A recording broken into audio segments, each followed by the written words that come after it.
Mukesh અંબાણીનો deepfake video જોઈ મહિલા doctor સ્કેમનો શિકાર બની ₹7 લાખ ગુમાવ્યા। અંધેરીમાં રહેતી 54 વર્ષીય આયુર્વેદિક ડોક્ટર ડીપફેકનો શિકાર બની ₹7 લાખ ગુમાવ્યા હોવાની ફરિયાદ કરી છે।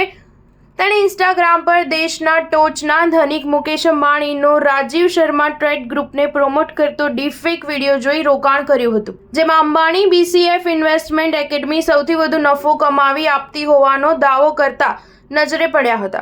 મહિલા ડોક્ટરે ઇન્સ્ટાગ્રામ પર ડીપફેક વિડીયો જોયા બાદ તે કંપની વિશે ઓનલાઈન રિસર્ચ કર્યું હતું, જેમાં તેની હેડ ઓફિસ BKC અને લંડનમાં હોવાની દર્શાવવામાં આવી હતી। ત્યારબાદ તેને કંપની જેન્યુઇન લાગતા રોકાણ કર્યું હતું। મહિલા ડોક્ટરે 28 મે થી 10 જૂન દરમિયાન મુકેશ અંબાણીનો ડીપફેક વિડીયોથી પ્રેરિત થઈ લિંક મારફતે વોટ્સએપ ગ્રુપમાં જોડાઈ હતી, જેમાં તેને અનેક ગણું રિટર્ન આપવાનું વચન આપતા એપ ડાઉનલોડ કરવા નિર્દેશ કરવામાં આવ્યો હતો અને એપ મારફતે વિવિધ બેંક એકાઉન્ટમાં કુલ ₹7.1 લાખ ટ્રાન્સફર કર્યા હતા।